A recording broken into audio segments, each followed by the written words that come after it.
Estamos iniciando mais um programa Investigações sobre o Viver e hoje nós vamos dar sequência à série de palestras sobre os Upanishads, a série que nós estamos intitulando A Sabedoria dos Upanishads, em que eu vou abordar alguns dos principais Upanishads.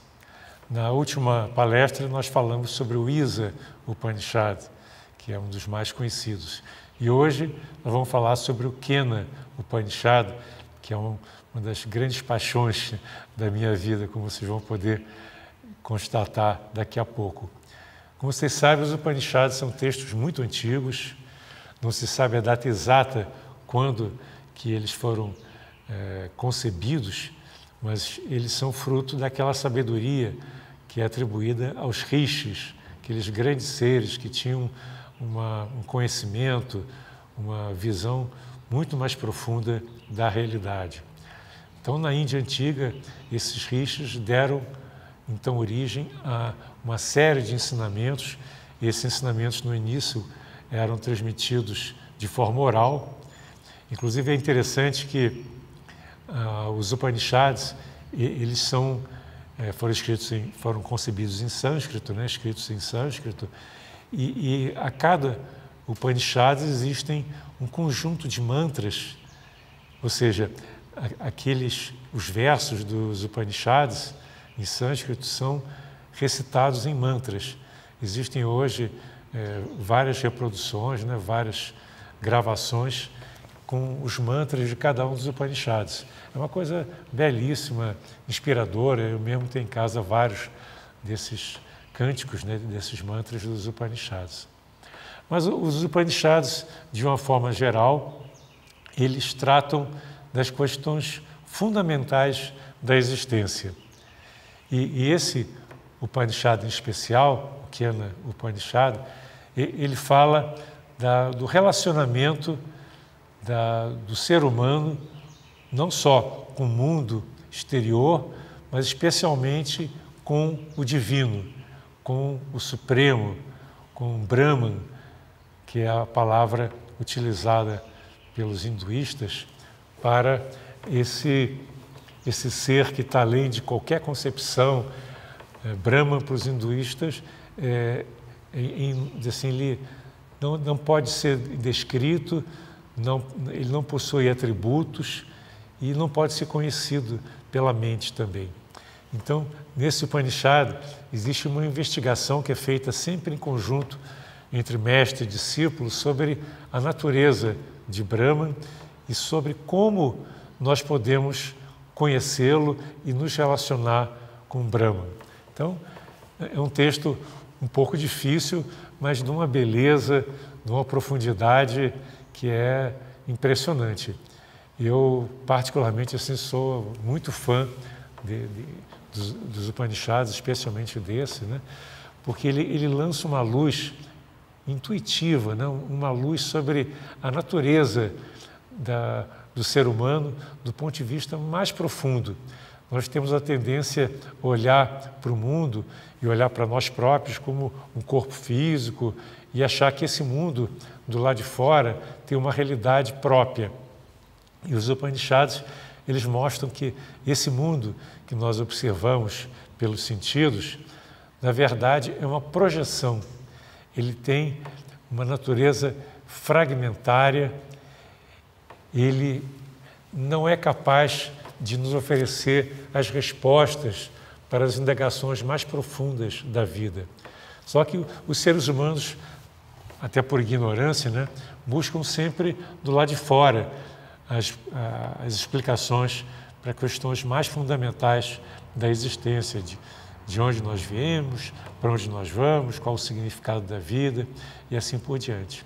E os Upanishads procuram mostrar que, além dessa realidade projetada, existe uma realidade superior. Além dessa mente que está normalmente voltada para os desejos, né? O pensamento que se conjuga com os desejos para buscar no mundo externo a satisfação e o significado para as suas ansiedades,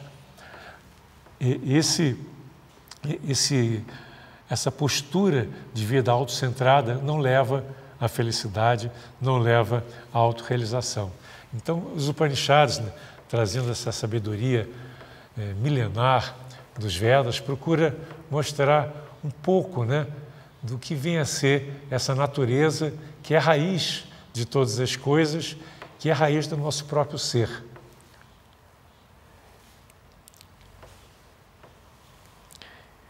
Então, existe uma pergunta que é feita nos Upanishads: que vida mental é essa que projeta a vida no exterior? Né? Porque isso aí é um ensinamento, inclusive teosófico, muito profundo, que Blavatsky já mencionava na Doutrina Secreta, que o mundo é projetado de dentro para fora. Então, na medida que nós vamos evoluindo, a maneira como nós vemos o mundo se transforma e o próprio mundo passa a ser visto de maneira diferente, porque ele é uma projeção daquilo que nós temos no nosso interior.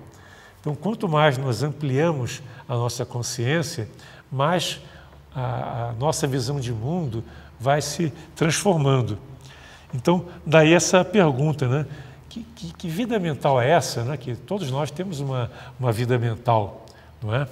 Então, que vida mental é essa que permite que nós venhamos a conhecer o mundo, mas que é a razão de ser da nossa existência?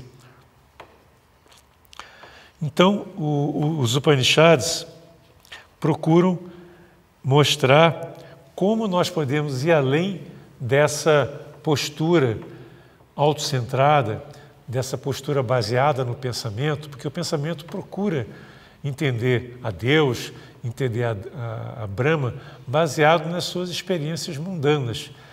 E às vezes projeta também em Deus uma imagem que é uma imagem muito limitada também. Por isso os indianos sempre falam que você não pode, com o pensamento, descrever a natureza do divino.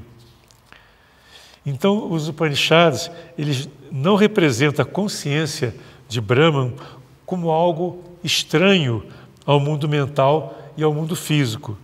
Ao contrário, Brahman é visto como o senhor e o regente do mundo, tanto mental como o mundo físico, que é uma projeção do mental. Ou seja, o mundo que nós podemos perceber com os 5 sentidos é um mundo limitado, é um mundo projetado, fragmentário e que se transforma na medida que nós vamos mudando a nossa experiência e vamos acumulando mais conhecimento.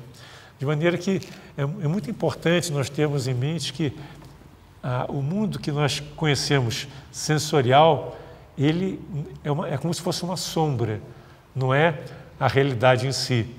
Eles falam muito do conceito de Maya. Então, nós não podemos dizer que esse mundo exterior é uma total ilusão, como alguns também exageram em dizer. Ele guarda uma relação com o mundo divino, porque ele é uma projeção. Da mesma maneira que a sombra tem uma relação com o objeto que a projetou, também o mundo exterior, o mundo material, o mundo sensorial, ele tem uma relação com a nossa natureza mais interior. Mas sendo uma projeção, sendo uma sombra, é limitado. Não é a realidade em si. Dá uma tênue descrição da realidade. Então existe um mundo que é muito mais perfeito, muito mais real, muito mais vívido, muito mais belo, que está além dos sentidos e além da nossa capacidade intelectual de concepção, que muitas vezes nós queremos entender o divino usando o intelecto. E isso é impossível, porque o intelecto trabalha sempre na dualidade. Então, assim como nos outros Upanishads, existe sempre a figura do instrutor, do mestre e do discípulo. E o instrutor, ele ensina, mas o ensinamento que é transmitido, na realidade, é feito na forma de uma investigação conjunta. O instrutor, o mestre, ele procura induzir o discípulo a investigar com ele, a imaginar com ele, a sentir com ele o que vem a ser essa presença de Brahma, essa natureza de Brahma. Então, o texto dos Upanishads começa dizendo o seguinte: o que leva a mente em busca de uma meta distante. De maneira que os Upanishads começam no seu texto uma pergunta, né, que é uma pergunta feita pelo mestre para o discípulo. O que leva a mente em busca de uma meta distante? Você vê que essa primeira pergunta é muito significativa, né, porque nós temos uma tendência a buscar respostas para as questões fundamentais da existência. E por que nós queremos saber mais? Por que nós não nos satisfazemos com essa vida limitada, mundana? Né? Essa é uma questão importante. E continua o texto: o que impele o primeiro sopro de vida a seguir o seu caminho? O primeiro sopro é quando a pessoa nasce, né? O que impele o primeiro sopro de vida a dar sequência, a continuar o seu caminho? De onde procedem estas palavras que falamos? Né? É uma pergunta interessante, né? Não sei se vocês já perguntaram, quando nós falamos alguma coisa, qual é a origem da palavra? Né? Porque por trás da palavra existe alguma coisa que provocou a palavra. Que espírito está por trás do funcionamento dos sentidos, dos olhos, dos ouvidos e dos outros sentidos? Né?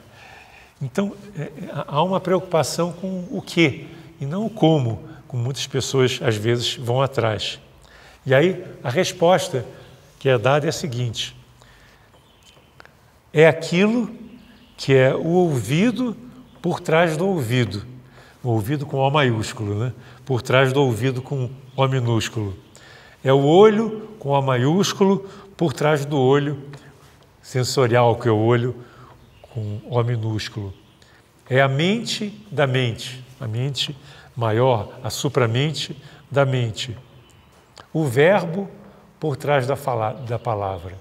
O verbo por trás da palavra. A vida do alento da vida. Veja que interessante, né? Por trás daquilo que nós podemos captar, sinceramente, existe o ouvido do ouvido, a mente da mente, o olho do olho.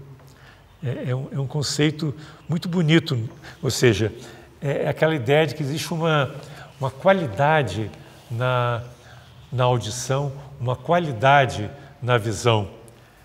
A ciência ortodoxa, ela costuma dizer que nós conseguimos ver porque nós temos os olhos, ou seja, a visão é função do órgão.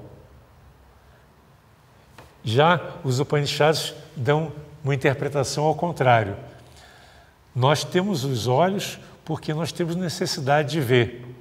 Ou seja, a função precede o órgão. Nós só temos os olhos porque havia uma necessidade que nós fôssemos capazes de ver. Nós temos os ouvidos porque a audição era necessária para a nossa vida. Você vê que interessante, né? Existe algo no interior que faz com que os nossos olhos vejam, que faz com que nossos ouvidos ouçam.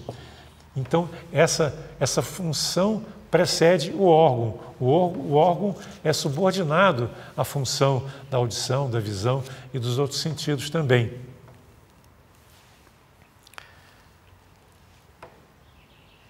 Também a fala não é apenas uma coletânea de palavras, né?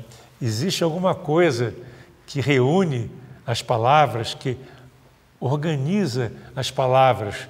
Então, o Upanishad fala do verbo, né? O logos, né?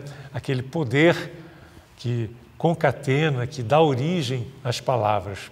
Então, quando uma palavra é emitida, é que existe o verbo por trás da palavra, ou seja, há algo que necessita da fala como um meio de expressão.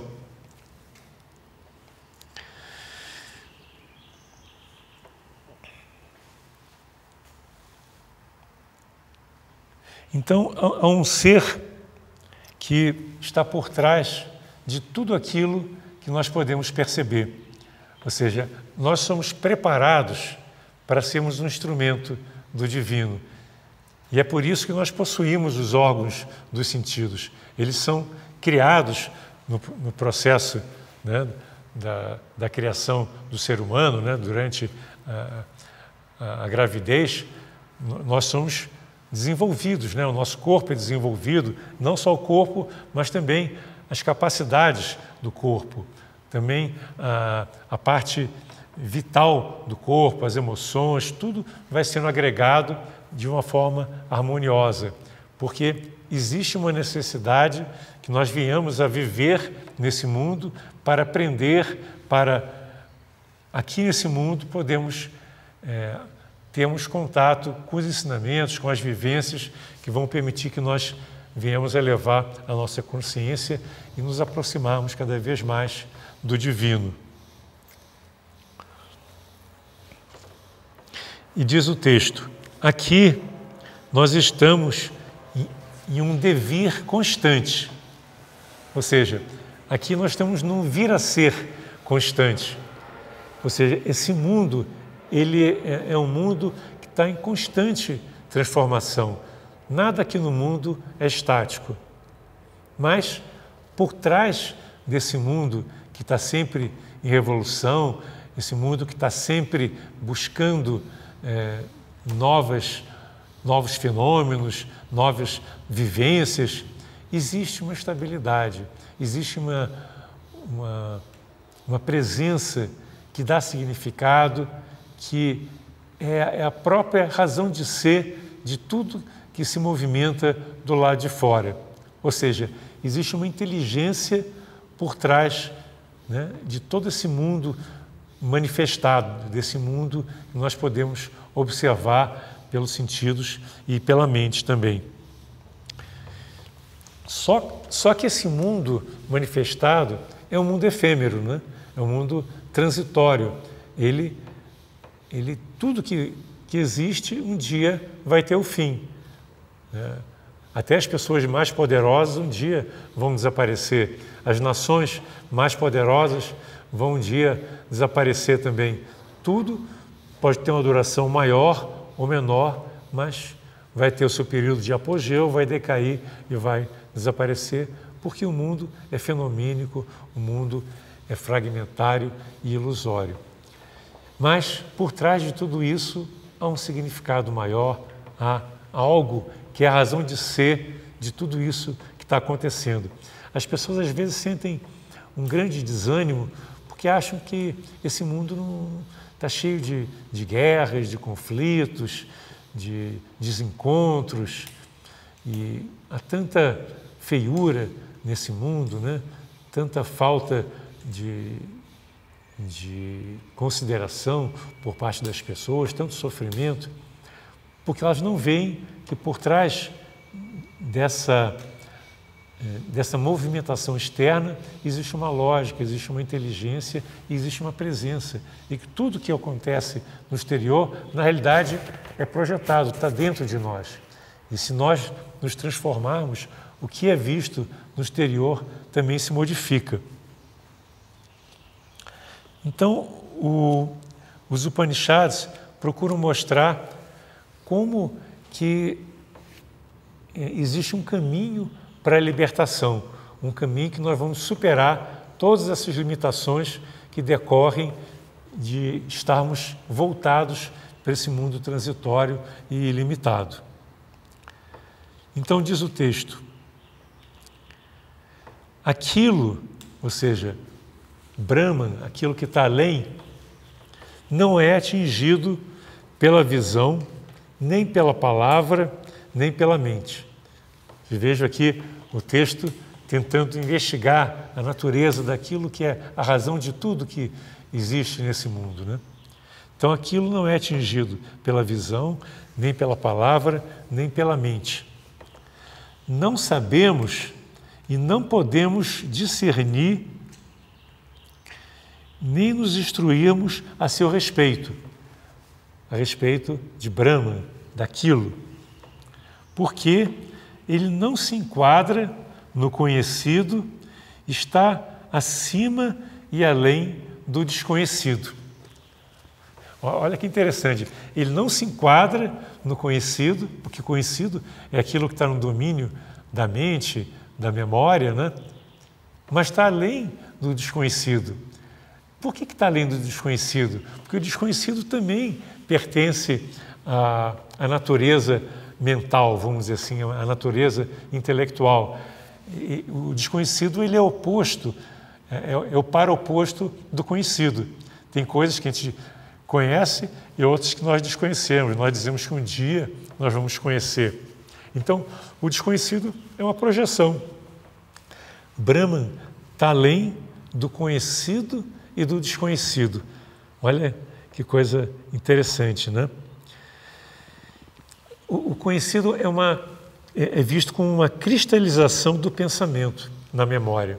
O que é o conhecido? Você tem uma experiência sensorial, ou você lê um livro, ou alguém fala alguma coisa para você, e aquele ensinamento, aquela experiência é processada e depois armazenada na memória. E ali ela fica cristalizada. E nós temos uma tendência a viver reagindo ao que chega até nós em função do que ficou armazenado na memória como conhecimento. Então, a nossa vida passa a ser uma vida muito repetitiva, porque ela é baseada no conhecido e sempre na busca do desconhecido, que é uma ilusão desconhecido também, porque ninguém sabe o que vem a ser. É apenas um rótulo, uma projeção.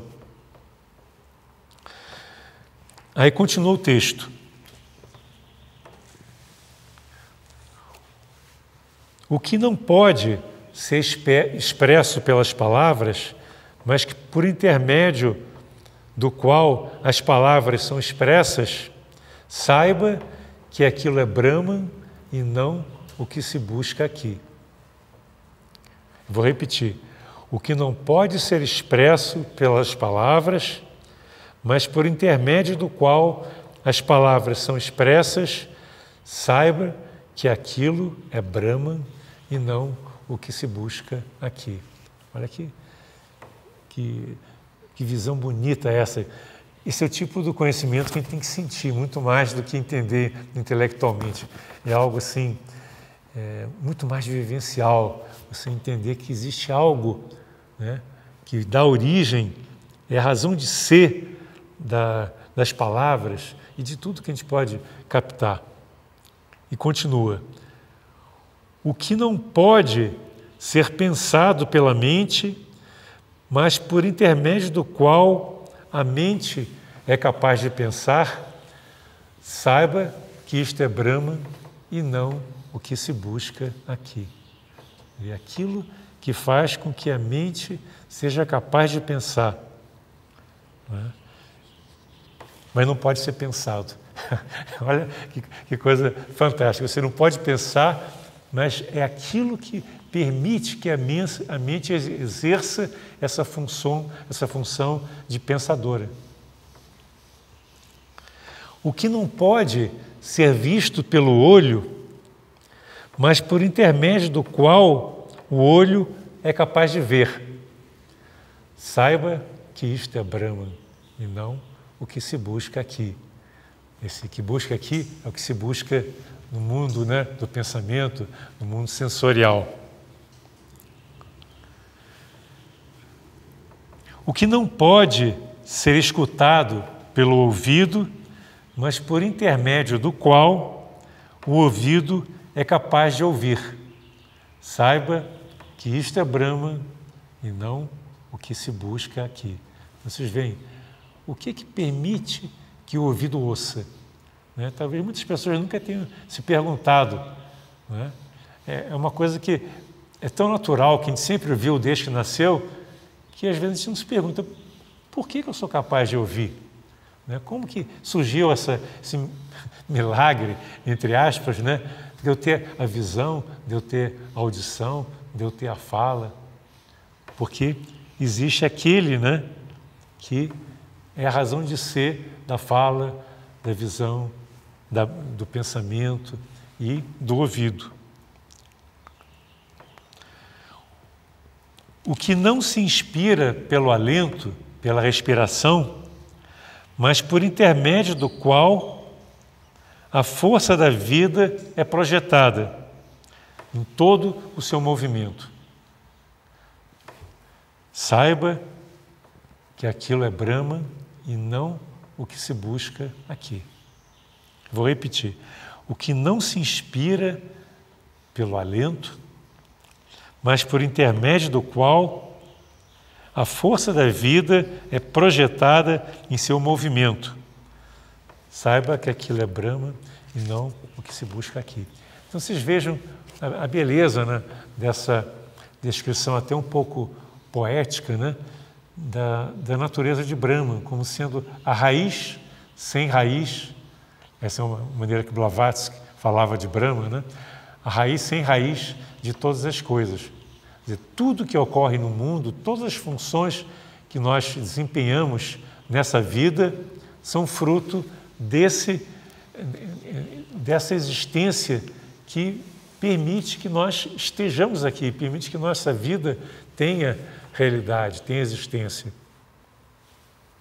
Então, todas as atividades sensoriais, emocionais, mentais, não são âmago da nossa existência, são instrumentos para que o divino possa se relacionar, possa estar no mundo e, estando aqui no mundo, possa aprender, se elevar em termos de consciência.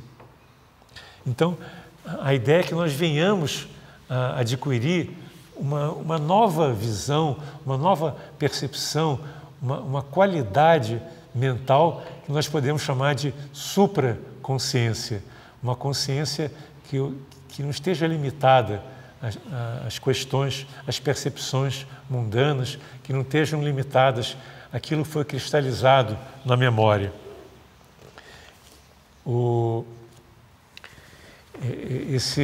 Esses textos eu traduzi de um livro do Sri Aurobindo, que ele trata de 3 Upanishads. E ele faz alguns comentários interessantíssimos. Considero o Sri Aurobindo um dos grandes yogis, um dos grandes instrutores. Ele coloca o seguinte: o Sol envia milhares de raios para iluminar os recantos mais obscuros do sistema solar, sem sair do seu lugar e sem modificar a sua natureza. Em sua imanência, ele sustenta toda a vida do nosso sistema solar. Pode, no entanto, a folha de uma árvore, que existe por causa do Sol, conhecer a natureza do Sol? Vocês vejam que pergunta interessante, né? Se não fosse o Sol, nada existiria. Nós somos totalmente dependentes. O Sol gera luz, nos permite ter a luz, o calor, né? A vida, né? Se não existe Sol, não existe fotossíntese. Então, pode a folha de uma árvore, que só existe por causa do Sol, ter noção da existência do Sol? Então, isso aí é uma metáfora para nos mostrar que nós existimos por causa de Brahman, mas nós não temos ideia da natureza de Brahman, assim como a folha não consegue conceber a natureza do Sol. Você vê que coisa bonita essa comparação, nos induz a perceber, ter uma tênue noção do que é essa natureza superior de Brahman, que é a razão de todas as coisas. E o homem tende a adorar aquilo que ele pode perceber pelas faculdades sensoriais e mentais. Nós sempre, você vê, especialmente no mundo das religiões, existem muitas imagens, ou quando não existem imagens, existem descrições dos livros sagrados, e as pessoas tendem a adorar as imagens ou as concepções, as descrições que estão nos livros sagrados. Isso é uma limitação de algo que transcende a qualquer descrição, a qualquer imagem. Então nós temos que ter muito claro que qualquer coisa que pode ser concebida, qualquer coisa que pode ser sentida, observada e degustada, vamos dizer assim, no mundo da matéria, não é a realidade em si, que existe uma realidade maior, divina, que é a natureza de Brahman. Então, a verdadeira sabedoria é aquela que faz com que o homem haja através dos instrumentos que tem, dos seus sentidos, né? Mas ganhe independência dos mesmos. Você vê que coisa interessante. Você sabe que você tem esse corpo. Ele faz parte da sua natureza. Você sabe que você tem as emoções, o pensamento, mas você tem que perceber que, na verdade, eles são instrumentos de algo maior. Eles não têm vida própria. Eles estão sempre se modificando. Você vê o que nós éramos quando crianças, quando nós nascemos, né? Nós já tínhamos um corpo, tínhamos emoções, tínhamos pensamentos, mas se nós olharmos hoje, o nosso corpo mudou completamente, os nossos pensamentos, nossas emoções também mudaram completamente, porque o mundo do efêmero, do transitório, não é a realidade em si. Existe algo que está por trás de tudo isso. Então, o livro continua, né? O texto continua. Se você pensa, conheço bem a Brahman, certamente você conhece muito pouco da sua natureza. Trate de compreender o que dele está manifestado em você, na natureza e nos deuses. Então, vocês vejam interessante isso, né? Existe uma diferença entre um conceito, uma teoria e vidya. Vidya é uma palavra sânscrita que quer dizer sabedoria. A vidya, o A é negativa, é a ignorância, né? Então nós temos que ter o cuidado para não confundir o conceito intelectual, o conceito limitado da realidade com a própria realidade. Justamente quando se fala de Maya, da grande ilusão, é você achar que aquilo que pode ser descrito é a realidade. E isso realmente não é verdadeiro, né? Então, se você pensa que conhece Brahman, na verdade você não conhece. Porque qualquer pensamento é limitado. E Brahman está muito além do pensamento. E nós temos uma tendência também de achar que, na medida que você conhece as partes, você vai chegar até o todo, né? Então, a ciência e toda a busca de investigação humana é no sentido de conhecer mais coisas sobre as leis da natureza, as leis do universo, sobre como funciona o corpo humano, achando que na hora que você souber como funciona cada parte, você vai ter uma noção do todo. Mas isso nunca vai acontecer, porque o todo é muito mais do que o somatório das partes. Então, o conhecimento das partes não é sabedoria, é apenas conhecimento, é acúmulo de informação. E aí o discípulo comenta: não acho que conheço bem a Brahman, e no entanto sei que aquilo não me é desconhecido. Olha que interessante, eu vou repetir. Não acho que conheço bem a Brahman, e no entanto sei que aquilo não me é desconhecido. Aquele, o mestre falando, aquele dentre nós que conhece o significado de nem conheço, nem deixo de conhecer, conhece Brahman. Olha que como é assim, difícil às vezes a gente ir além do conhecido, né? Porque quando você fala além do conhecido, você diz, então eu vou buscar aquilo que eu não conheço, que é o desconhecido. Mas, na verdade, você não pode dizer nem que conhece, nem que não conhece. E, como está dito aqui, né? A gente sente no nosso interior essa presença. Não é um conhecimento das letras, não é um conhecimento intelectual. Esse realmente não nos dá a percepção da realidade e de Brahman. Mas, de alguma forma, nós não podemos dizer que Brahman é desconhecido para nós. Não é mesmo? Senão a vida não teria sentido. A gente sente que assim, existe uma percepção que não pertence ao campo mental de que existe algo além, que não pode ser descrito, mas que existe. Não é? Então, nós temos que superar essa mente divisionista, essa mente fragmentária e procurar, através da intuição, procurar entender melhor o que vem a ser esse Brahman, não é?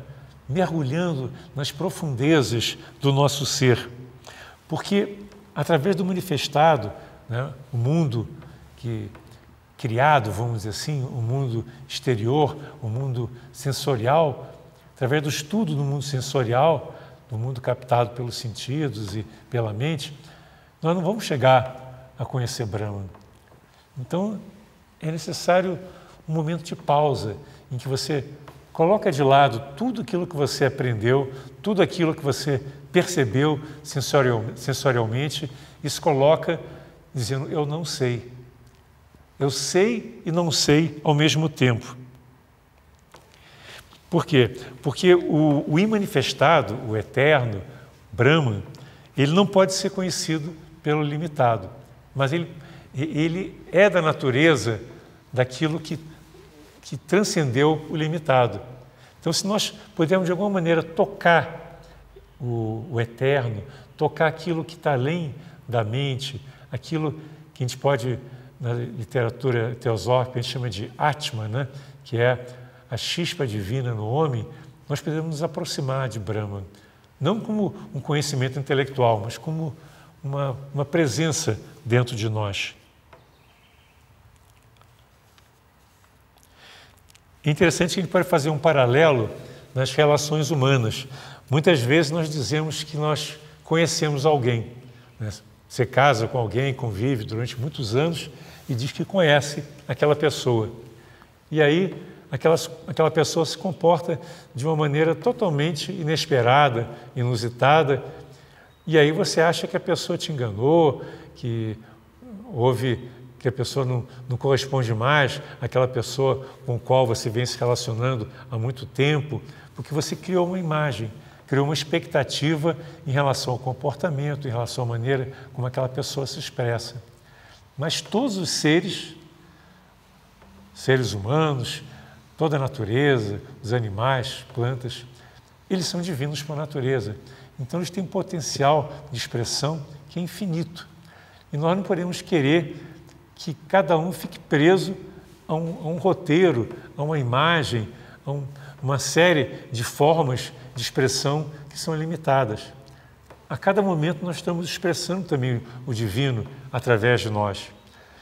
E é muito importante, então, nós percebemos que o outro, que na verdade não é o outro, faz parte também de nós, é uma extensão de nós mesmos.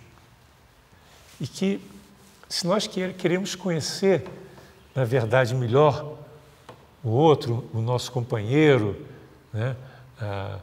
Pode ser esposa, namorado, esposo, namorado, amigo, pai, mãe, filho. Nós temos que nos conectar profundamente com a sua natureza divina, colocar em relação à sua natureza com a natureza divina que está no outro, né? É o sentido da palavra namastê. E entender que nunca, intelectualmente, nós seremos capazes de compreender na sua totalidade qualquer ser humano.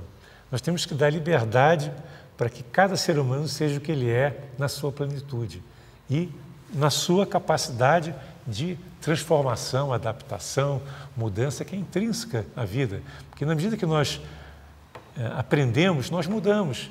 À medida que nós nos relacionamos, nós temos contato com esse mundo de experiências, de estímulos da vida, tudo vai se transformando. Às vezes pode parecer que é para melhor, às vezes pode parecer que é para pior, mas tudo é transformação e tudo é aprendizado. Então também nós, em relação a Brahma, nós temos que entender, se nós queremos de alguma maneira, ter uma sutil noção da natureza de Brahman, nós temos que abandonar tudo que é conhecido, mas abandonar também todas as projeções, abandonar o desconhecido também, porque ele está além do conhecido e do desconhecido. E interessante, né, que o Rohit Mehta, que é um outro comentarista dos Upanishads, que escreveu esse livro, A Sabedoria dos Upanishads, ele fala o seguinte: saber o que o conhecimento explica e conhecer também o que ele não explica, este é o mais alto estado que a mente pode atingir. Mostra as limitações do conhecimento positivo da mente. Então nós devemos ter na mente a coexistência do saber e do não saber. E isso leva a uma consciência que é a mais elevada que nós podemos ter, ou seja, é um estado profundo de receptividade. Você veja que coisa linda isso, né?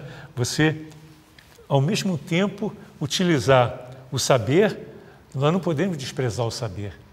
Nós aprendemos com o mundo, nós estamos continuamente nos relacionando e aprendendo com o mundo. Mas conviver com o não saber como sendo intrínseco ao saber, porque o saber, qualquer que seja, é limitado.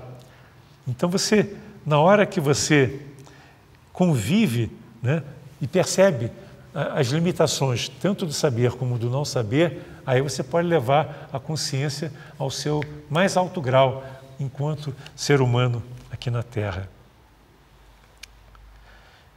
Continua o texto dos Upanishads. Aquele que não o tem no pensamento pode concebê-lo. Aquele que o tem no pensamento não o conhece. É aquilo que eu falei, né? Enquanto nós estivermos querendo conhecer o divino através do pensamento, através de livros, através de qualquer descrição, nós vamos falhar completamente. Ele é desconhecido daqueles que buscam pelo raciocínio e ele é discernido por aqueles que não procuram conhecê-lo pelo raciocínio. Porque a verdadeira sabedoria não é conhecimento, não é memória, não é conteúdo mental, é algo que está além. Então, a consciência do não conhecimento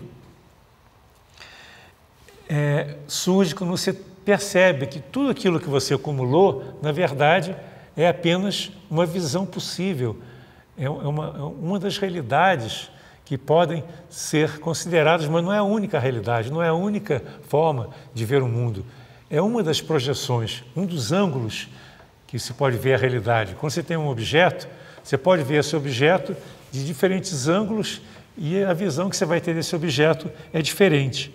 Então, perceber essa limitação, perceber que nós estamos imersos em ignorância e ter, inclusive, a humildade para saber que nós não sabemos, é fundamental para chegar a um patamar mais elevado de saber. E está dito também que, para que nós possamos desenvolver a nossa sensibilidade ao nível mais elevado, nós temos que imergir, né, mergulhar no silêncio. E o que é o silêncio? O silêncio é quando a mente reconhece a sua incapacidade de conhecer o Supremo e permanece naquele estado de quietude. Nesse estado de quietude, é então possível que a luz divina penetre e você tenha, de certa maneira, uma revelação, uma percepção não intelectual, não dualista da realidade.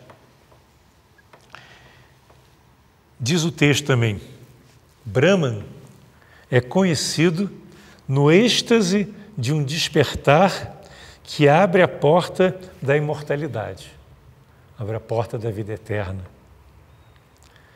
Pelo eu se encontra a força para atingi-la e pela sabedoria encontra-se a imortalidade. Então, você vê, o eterno Isso é muito interessante. O eterno não é considerado aquilo que dura para sempre, mas sim aquilo que está além do campo do pensamento, aquilo que está além do tempo, que o pensamento e o tempo estão muito conectados, né? O pensamento ele sempre opera no domínio do tempo. Então, quando ocorre esse momento, né, de êxtase, né? Como está dito, Brahma é conhecido no êxtase de um despertar, né? É como se fosse um eureka, né? Aquele insight, de repente, você... né? Quando o pensamento está totalmente quieto e você olha para a beleza da vida, você olha para esse milagre de você estar aqui presente, de você poder experimentar esse mundo maravilhoso à sua volta, você ter tantos relacionamentos fantásticos, né, à sua volta, você poder aprender tantas coisas maravilhosas. Esse estado de êxtase é um início de uma conexão com Brahma, é como se estivesse despertando para o eterno e também para a imortalidade. Você pode usar o pensamento para começar esse processo investigativo, como nós estamos fazendo aqui. Mas somente na hora que o pensamento percebe que não há mais onde ir, aí pode surgir aquele êxtase que leva à imortalidade. Isso é algo muito profundo, né?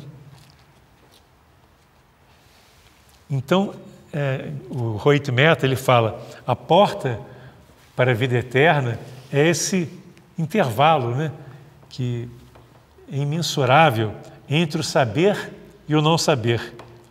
Essa descontinuidade entre o saber e o não saber é uma porta para nós chegarmos até a imortalidade. E para isso nós precisamos de inocência, precisamos de simplicidade. A arrogância nos afasta do divino e do eterno, né? Só quando a mente abandona o campo de tudo que ela conheceu, isso é desapego, né? É você perceber que nada sabe, como dizia Sócrates, né? E entra naquele estado de quietude, né? Aí é capaz de você ver a lua, né, se refletindo num lago tranquilo, né? Você olhar por aqueles picos, né, das grandes montanhas, né? E perceber a majestade daqueles picos, com a mente totalmente tranquila. Nesse momento, então, você tem uma percepção de que existe uma beleza, existe uma presença que não pode ser descrito. Quando você descreve, você já trouxe para a Terra, você já perdeu a magnitude, a excelência, a beleza daquilo que é o eterno, que é o sagrado também. Se este conhecimento é obtido aqui embaixo, ele tem validade. Se não se atingiu aqui embaixo essa sabedoria, grande é a perdição. Olha que interessante que essa frase está colocando, né? Que aqui, nesse mundo, nós temos o campo da experiência. Embora essa experiência possa levar a visões equivocadas, ilusórias da realidade, nós temos a capacidade de viver nesse mundo e levar uma vida divina aqui nesse mundo. Olha que afirmação importante é essa. Se você não aproveitar as oportunidades que a vida lhe traz para conseguir se elevar espiritualmente, para elevar a sua consciência, se você não aproveitar de tudo que a vida traz como estímulo, como experiência, até mesmo as experiências dolorosas para elevar a sua consciência, aí, como está dito aqui no texto, grande é a perdição, no sentido de perder uma oportunidade de se elevar. Aí você vai ficar preso àquela roda que os indianos chamam de samsara, que você está sempre retornando porque não aprendeu a lição. É aquele negócio, você vai para a aula, né? Se você não aprende a lição, você tem que refazer a lição. Então, nós temos que ter aquela percepção, né, de que a vida é um grande livro aberto, que está sempre buscando nos ensinar alguma coisa. E nós não podemos desperdiçar nenhuma oportunidade. É aqui que nós nos elevamos, aqui que nós aprendemos, e aqui que nós, de certa maneira, temos a oportunidade de nos aproximarmos de Brahman. Olha que coisa incrível, né? O Sri Aurobindo falava muito isso, né? Que nós podemos viver a vida divina aqui na Terra. Então, a ideia é nós partirmos do mortal para a imortalidade. Sair do campo do mortal e imergirmos no campo da imortalidade, que é também o campo da imortalidade. Aqui nesse corpo, nesse mundo inferior, nessa condição de ser encarnado, né, é aqui que o superior, né, que Brahman pode ser conhecido. Não conhecido com o intelecto, mas sentindo a sua presença vivenciada. E através da intuição, através da meditação, nós podemos cada vez mais nos aproximar desse ser que é a razão de tudo, né? Que é, inclusive, o caminho para que nós possamos encontrar Ananda, possamos encontrar a bem-aventurança. Então, olha que maravilha, né, que os Upanishads estão nos trazendo, né? É a perspectiva de que nós não precisamos esperar para após a morte nós termos contato com o divino. É aqui nesse mundo que nós temos que experimentar o divino, mas não através do intelecto. E esse que é o pulo do gato. Nós temos que reconhecer as nossas limitações e ir além delas, porque nós somos seres divinos, nós somos Brahman.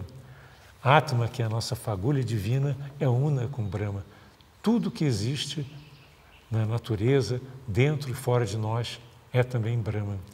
Nós conseguimos captar, não com o intelecto, mas com o fundo do nosso coração, a beleza desses ensinamentos, nós estaremos assim nos aproximando do sagrado, nos aproximando também de Brahman.